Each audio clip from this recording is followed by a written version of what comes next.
चाहे बरसात की छोटी बूंदें क्यों ना हो, चाहे बरसात की छोटी बूंदें क्यों ना हो, लगातार बरसने से नदियों का बहाव बन जाता है। लगातार बरसने से नदियों का बहाव बन जाता है। ठीक उसी प्रकार मेरे छोटे छोटे प्रयासों से आपके जिंदगी में बड़ा बदलाव ला सकता है। वेलकम बैक, मैं हूं शिवम, आप देख रहे हैं एनसीसी फैन क्लब। दोस्तों, हम लोग इस चैनल पर जनरल साइंस में फिजिक्स का टॉपिक कर रहे हैं।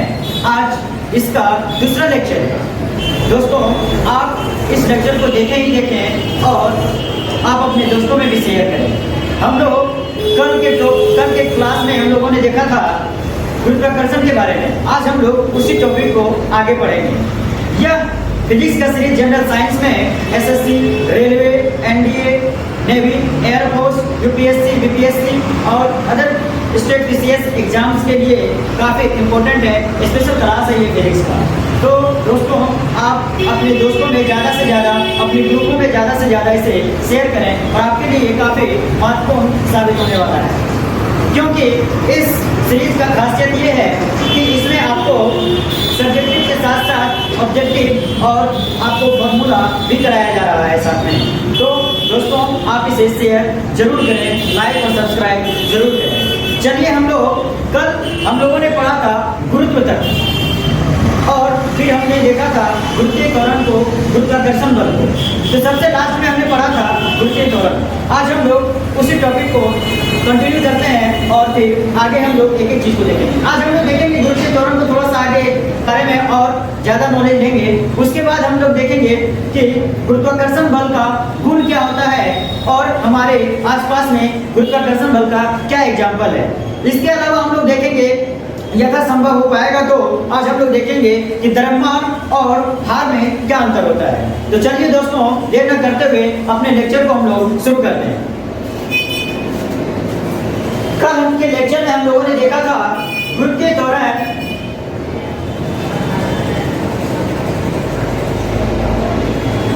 जिसको कि इंग्लिश में ग्रेविटेशनल एक्सीलरेशन कहा जाता है, या तो फिर एक्सीलरेशन ड्यू टू ग्रेविटी भी कहा जाता है, जिसको कि स्मॉल जी से सूचित किया जाता है।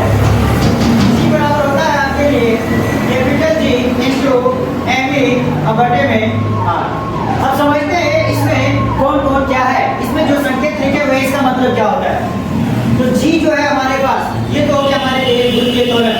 इसका मान 9.8 मीटर पर सेकेंड स्क्वायर होता है और कभी कभी इसी को न्यूमेरिकल बनाने के लिए 10 मीटर प्रति सेकेंड भी लिया जाता है। ठीक है। और जी है हमारा सार्वत्रिक गुरुत्वाकर्षण नियतांक। क्या है? सार्वत्रिक गुरुत्वाकर्षण नियतांक कैपिटल जी। इसका मान 6.67 into 10 to the power minus 11 newton metre square पर केजी स्क्वायर होता है। अब बात करते हैं एमए। तो ये पृथ्वी का द्रव्यमान है। क्या है ये? पृथ्वी का द्रव्यमान है। पृथ्वी का द्रव्यमान होता है 5.972 into 10 to the power 24 KG.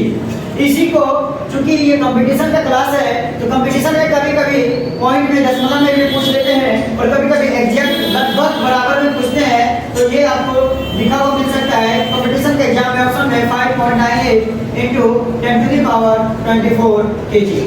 तो आपको याद रखना है पृथ्वी का द्रव्यमान जो है 5.98 into 10 to the power 24 KG या 5.972 into 10 to the power 24 KG होता है। अब बात करते हैं, ये जो आर है ये है पृथ्वी की त्रिज्या। ये क्या है? पृथ्वी की त्रिज्या है। ये पृथ्वी की त्रिज्या होती है 6371 किलोमीटर। इसी को लगभग में कभी कभी 6400 किलोमीटर भी ले लिया जाता है।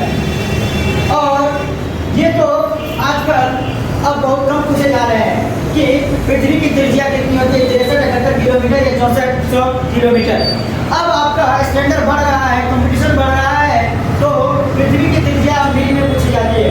तो पृथ्वी की त्रिज्या मील में होती है 3959 मील। 3959 मील।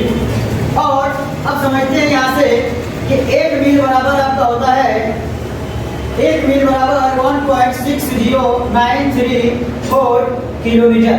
तो ये ध्यान रखना है आपको, 1 मील बराबर हो गया 1.6093 किलोमीटर। कभी कभी ये भी पूछ लिया जाता है कि पृथ्वी का घनत्व कितना होता है, पृथ्वी का घनत्व कितना होता है, पृथ्वी का घनत्व। तो पृथ्वी का घनत्व होता है 5478 × 4 किलोमीटर पर मीटर क्यूब, किलोमीटर पर मीटर क्यूब। तो आपको इतने सारे पॉइंट्स आपको ध्यान में रखने हैं। ये G बराबर कैपिटल G × m/r, ये हो गया हमारा गुरुत्वीय त्वरण का फॉर्मूला। ठीक है, गुरुत्वीय त्वरण का सूत्र हो गया। और पूछा जाएगा कि गुरुत्वीय त्वरण यानी स्मॉल g का आपका SI मात्रा क्या होता है, तो आपको बताना है मीटर पर सेकंड स्क्वायर होता है या मीटर प्रति सेकंड स्क्वायर होता है। इस चीज को आप ऐसे भी लिख सकते हो, मीटर पर सेकंड स्क्वायर। ठीक है, या मीटर प्रति सेकंड स्क्वायर, या मीटर बटा सेकंड स्क्वायर। ठीक है, अब हम चलते हैं।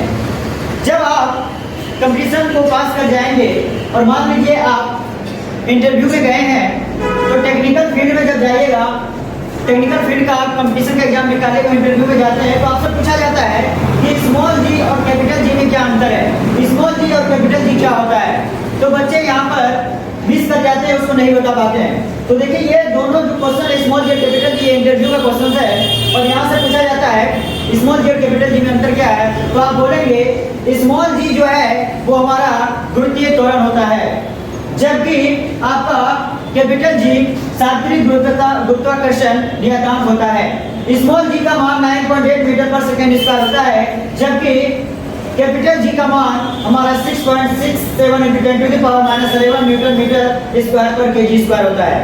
और हम ये बोलेंगे जी का मान स्थान एक स्थान से दूसरे स्थान पर स्मॉल जी यानी गुरुत्वीय त्वरण का मान में परिवर्तन होता है, जबकि कैपिटल जी के मान में कहीं भी परिवर्तन नहीं होता है। इस सात्विक गुरुत्वाकर्षण नियतांक के कैपिटल जी यानी इसका मान सभी जगह समान होता है।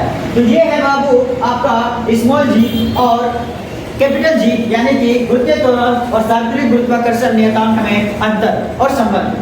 अब हम लोग आगे बढ़ते हैं।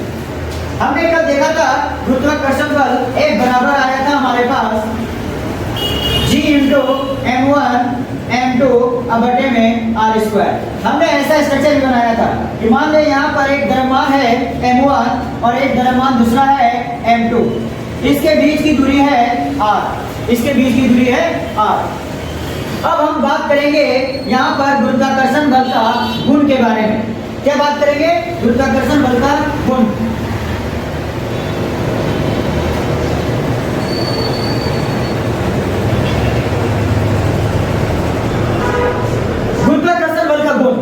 अब समझते हैं, एक एक करके हम लोग देखेंगे।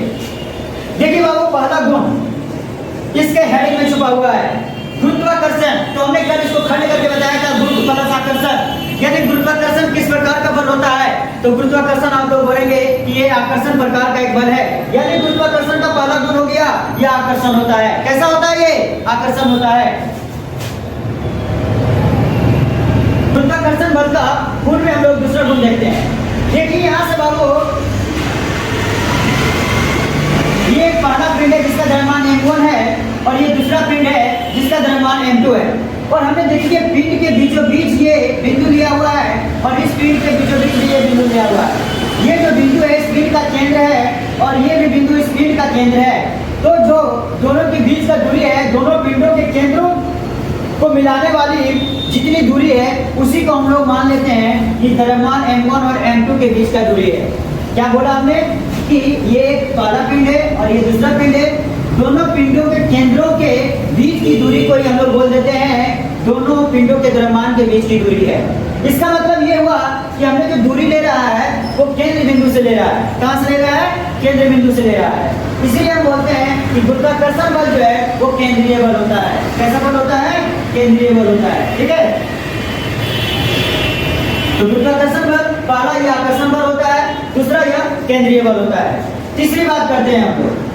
ठीक है, तीसरा बात करते हैं। तो तीसरा समझिए, देखिए बाबू, अभी हम लोगों ने ये पढ़ा है कि ये दोनों एक दूसरे पर आकर्षण बल लगाता है। यानी कि गुरुत्वाकर्षण बल एक प्रकार का आकर्षण बल होता है, तो ये पिंड इसको अपनी ओर खींचता है और ये पिंड भी इसको अपनी ओर खींचता है, यानी आकर्षण बल लग रहा है। लेकिन आकर्षण बल लगने के बावजूद भी ये दोनों पिंड जो है सो अपने जगह पर टिका हुआ है। कहाँ पर टिका हुआ है? अपने जगह पर टिका हुआ है। कहने का मतलब ये हुआ कि ये जो M1 बल लगाएगा M2 पर, तो ये इधर खींचेगा इसको, ठीक है, और ये पिंड इसको बल लगाएगा तो अपनी ओर इस प्रकार से खींचेगा। कहने का मतलब ये है कि दोनों एक दूसरे पर जो बल लगा रहा है उसकी दिशा है अलग। क्या है? दिशा अलग अलग है, और दोनों का परिमाण जो है वो समान है। इसका मतलब ये हुआ कि मान लीजिए M1 इस पर बल लगा रहा है, इसको हम मान ले रहे हैं ये M1 M2 पर बल लगा रहा है 2, और ये M1 लगा रहा है 1, और M2 बल लगा रहा है M1 पर, तो इसको मान ले रहे हैं M1 पर लग रहा है F1 और कौन लगा रहा है 2, इसको मान ले रहे हैं हम लोग 1 2। अब देखिए दोनों का दिशा क्या है? अलग अलग है। जब दिशा अलग अलग रहता है इसको हम लोग लिख सकते हैं F1 2 और बराबर में F2 1, और यहाँ दिशा अलग है, दिशा अलग रहती है, तो उसके लिए अगर दोनों को बराबर लिख रहे हैं तो एक तरफ माइनस लगा देते हैं। अब देखिए बाबू बराबर में इधर माइनस से इधर आएगा तो F1 2 और प्लस में F2 1 बराबर में 0। इसका मतलब ये हुआ कि इन दोनों के द्वारा एक दूसरे पर जो बल लगाया जा रहा है वो कुल बल का जो परिमाण है या परिणाम है वो 0 आ रहा है। क्या आ रहा है? 0 आ रहा है। इसका मतलब ये हुआ कि गुरुत्वाकर्षण बल जो है वो एक प्रकार का संरक्षी बल होता है। कैसा बल होता है? संरक्षी बल होता है, ठीक है, संरक्षी बल होता है। चौथा, अभी हमने देखा कि एक दूसरे पर जो बल लगाया जा रहा है वो बल जो है तो दिशा में विपरीत है, लेकिन परिमाण में दोनों समान है। इसका मतलब ये हो गया कि हम बोल सकते हैं गुरुत्वाकर्षण बल परिमाण में समान, यानी कि ये जो बल लगाएगा M2 पर और M2 जो इस पर M1 पर बल लगाएगा, ये दोनों बल एक दूसरे के बराबर होंगे, लेकिन दोनों का दिशा क्या है? एक इधर लग रहा है और एक इधर लग रहा है, दोनों का दिशा क्या है? अलग अलग है। यानी हम कह सकते हैं कि गुरुत्वाकर्षण बल परिमाण में समान और दिशा में विपरीत होता है। क्या होता है? विपरीत होता है, ठीक है। और अब पांचवा गुण देखते हैं बाबू। क्या देखते हैं? पांचवा गुण। तो पांचवा गुण देखिए इस फॉर्मूला से आता है। देखिए ये जी है आपका, तो इस फॉर्मूला में जी जो है बड़ी जी वो सात्विक गुरुत्वाकर्षण नियतांक, यानी इसका कुछ नियतांक होता है, कुछ मान होता है, ये परिवर्तन होने वाला नहीं है। M1 M2 पिंड का द्रव्यमान है, वस्तु का द्रव्यमान है, ये भी नहीं बदलेगा। R है यानी कि दो पिंडों के द्रव्यमानों के बीच की दूरी है, ये घट बढ़ सकता है, और जब ये घटेगा बढ़ेगा, इसको अगर यहाँ से थोड़ा देर के लिए मिटा दें हम लोग, क्योंकि इसका मान में कोई परिवर्तन नहीं है, R घट बढ़ सकता है, तो हम बोल सकते हैं इस चिन्ह को हटा देते हैं, यहाँ पर एक अनुपातिक चिन्ह ले लेते हैं हम लोग। तो यहाँ से केवल बताने मतलब समझाने के लिए, इसके गुण को बताने के लिए बता रहा हूँ आपको कि F और जो दो पिंडों के बीच की दूरी R है, इनके बीच का संबंध देखिए क्या है। बीच की दूरी है, इसका वर्ग किया गया है, और 1/r² यानी कि व्युत्क्रम किया गया है यहाँ पर, यानी कि वर्ग का व्युत्क्रम किया गया है। कहने का मतलब ये हुआ कि गुरुत्वाकर्षण बल जो है वो आपका बीच की दूरी, यानी कि बीच की दूरी के वर्ग के व्युत्क्रम होता है। क्या होता है? बीच की दूरी के वर्ग का व्युत्क्रम होता है। गुरुत्वाकर्षण बल दो पिंडों के द्रव्यमानों के बीच की दूरी के वर्ग के व्युत्क्रम होता है। इसका मतलब ये हुआ कि गुरुत्वाकर्षण बल वर्ग व्युत्क्रम नियम का पालन करता है। यहाँ से पांचवा गुण क्या ले सकते हैं? वर्ग व्युत्क्रम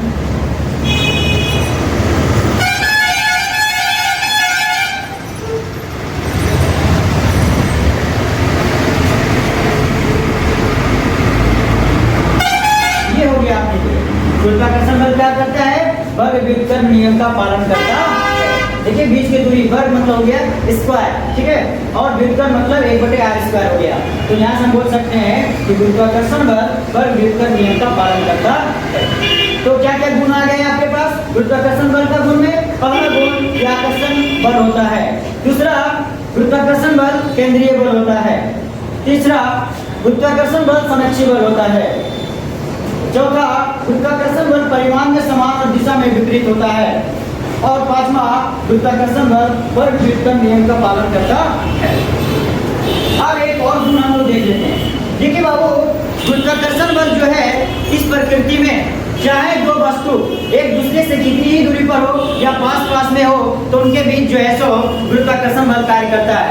इसका मतलब ये हुआ हमारे पास, इसका मतलब ये हुआ कि गुरुत्वाकर्षण बल एक प्रकार का दीर्घपरासी बल है, यानी कि चाहे दो पिंडों के बीच में कितनी ही दूरी क्यों ना हो तो उनके बीच में भी गुरुत्वाकर्षण बल कार्य करता है। तो हम बोल सकते हैं गुरुत्वाकर्षण बल दीर्घपरासी बल होता है।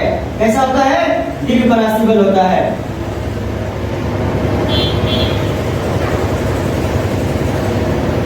ठीक है, अब हम आगे बढ़ते हैं। ये हो गया गुण गुरुत्वाकर्षण बल के बारे में। ठीक है, अब आते हैं इसका उदाहरण के बारे में, देखते हैं हम लोग क्या क्या इसका उदाहरण है। गुरुत्वाकर्षण बल का उदाहरण नंबर 1 एग्जाम्पल हम लोग देखते हैं। तो बाबू, पृथ्वी सूर्य के चारों ओर जितने भी ग्रह या पृथ्वी ये जो चक्कर लगाते हैं वो चक्कर गुरुत्वाकर्षण बल के कारण लगता है या गुरुत्वाकर्षण बल के कारण संभव हो पाता है। इसके अलावा हम बात करते हैं कि पृथ्वी के चारों ओर चंद्रमा, जो कि पृथ्वी का एक प्राकृतिक उपग्रह कहा जाता है चंद्रमा को, तो पृथ्वी के चारों ओर जो चंद्रमा चक्कर लगाता है वो भी आपका गुरुत्वाकर्षण बल के कारण ही चक्कर लगाता है। इसके अलावा हम बात करें पृथ्वी पर जो वायुमंडल है वो भी वायुमंडल की उपस्थिति गुरुत्वाकर्षण बल के कारण ही संभव है।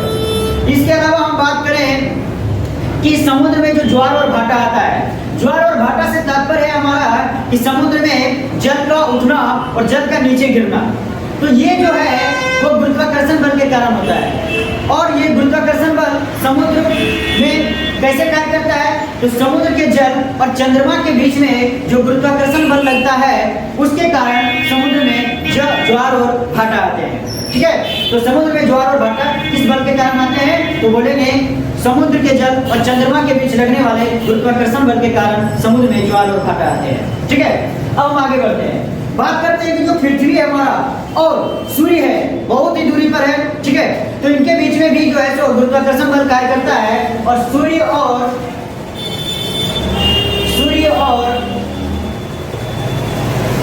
पृथ्वी के बीच गुरुत्वाकर्षण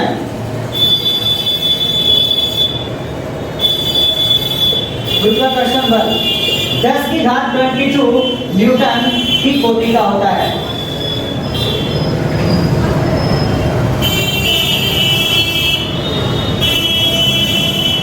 चलिए दोस्तों, इसे आप बार बार देखें, ध्यान से सुने और जिस पॉइंट को आपको लिखना हो वो ध्यान से सुनकर लिखने। जैसे हमने एग्जाम्पल में बताया तो उसको ध्यान से सुनिए। ये आपको एग्जाम्पल और ये जो गुण है और ये जो आंकड़ा दिखाया गया है, आपको बताया गया है, ये सभी आपको कंपटीशन एग्जाम में बार बार रिपीट करके पूछा जाता है। तो आप लोग इसे बार बार ध्यान से देखें, गौर से सुने और नोट करना तो नोट करें और अपने दोस्तों में शेयर करें।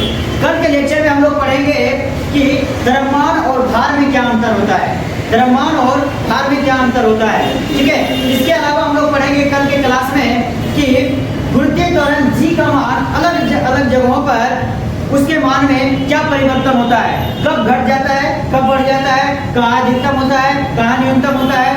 इन सब चीजों को हम लोग कल के लेक्चर में ध्यान से देखेंगे और पढ़ेंगे। चलिए दोस्तों, हम लोग फिर मिलेंगे नेक्स्ट लेक्चर में। तब तक के लिए आप स्वच्छ रहें, सुरक्षित रहें और अपने दोस्तों के पास भी शेयर करें। धन्यवाद।